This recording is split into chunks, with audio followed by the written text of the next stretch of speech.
Mr. Williams, who is the chairman of our House Small Business Committee. Mr. Williams, you're recognized for 5 minutes. Thank you, Mr. Chairman. Thank all of you for being here today. Good to see so many of our friends. The rising cost of housing is hurting American families. We've talked about that all day today, and Main Street businesses too. When housing becomes too expensive, fewer homes get built. That slowdown in construction limits community growth, which in turn puts pressure on local small businesses. Small businesses are the backbone of their communities. We've talked about that. Almost 99% of them are small. But when neighborhoods stagnate, entrepreneurs lose opportunities to grow and expand. That's a problem. And from small builders and carpenters to plumbers and welders, housing affordability and small businesses are closely connected. And when one struggles, the other often struggles as well. So, Mr. Brooks, first, can you expand on how the rise in housing costs affects small businesses? Main Street America. Well, as several witnesses have already said, Congressman, the foundation of most households' wealth is their equity in their house. And so the ability of a household to spend, the ability of a household to sell the house and move for a better labor opportunity, it's all really tied up in the robustness of the housing market. And as I said, the robustness of the housing market has two aspects to it. There is the price of the house and your ability to sell it.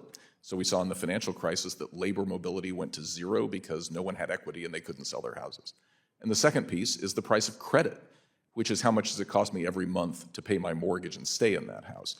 Both of those things are inflated right now, which contravenes what you learned in economics class in high school. Usually if the cost of money is high, then the cost of the underlying asset is low. Right now we have a strange stagflation in the housing market. Something's got to be done about it.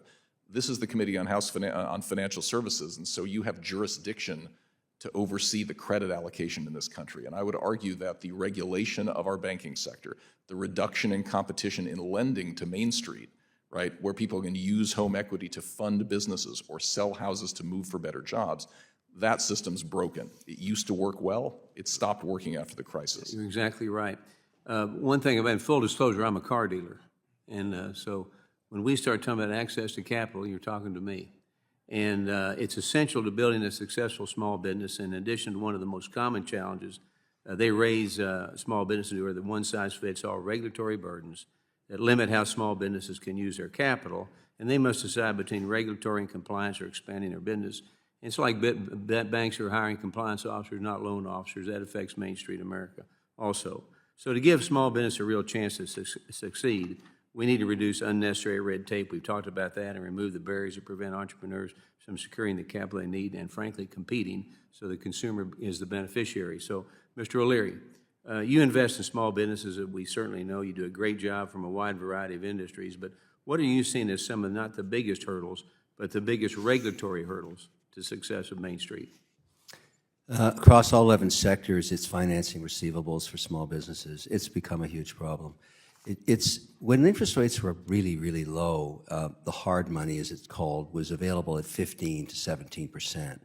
That's a lot, but it was used quite a bit, and my company's used it. We're way over that now. I've seen 27% offers for financing receivables because they can't go to a regional bank and get any financing. And these are good companies that are actually recurring invoices to Walmart, to Target. I mentioned those two companies, and many others. And in Amazon as well, it's 40% of volume now for consumer goods. This is if we just solved this, if we made credit available at sub 10% for these companies, just like the big guys have, they're right now paying 7.5. If we did that for small business, you would see an explosion of growth in America. Millions of businesses, millions. We're talking millions and millions of businesses that do not get 7% credit for their receivables. This is stuff they sold, and it's sold through. It's proven. It's a good asset. Can't finance it. This is a big problem. And this act helps a bit with the red tape on it, but they're still not getting anywhere near what the big guys get. They're not getting 7%. They'd make more profit and pay more taxes if the interest rate was lower. And more jobs. There you go. Way more jobs. So, Mr. Brooks, let me shorten my question as we end it down here. What are the consequences for borrowers in local economies when community banks, which bank people like me, are forced to pull back in lending due to regulatory capital, and we just talked about that, pressures? Well, Congressman, one of the things that happens is foregone consumption because most people don't have access to Goldman Sachs. So if First National Bank of my hometown in Colorado isn't going to make the loan's not going to get made, is the bottom line.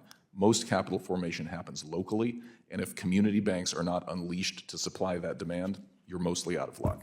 Well, we talked about inventory, and flooring inventory is getting harder and harder. When you have less inventory, you have less opportunity to sell. It trickles down. I want to thank all of you for being here today, and I yield my time back. Gentleman yields back. Chair recognizes the gentleman from Illinois, Dr. Foster, who is the ranking member on our subcommittee on financial institutions.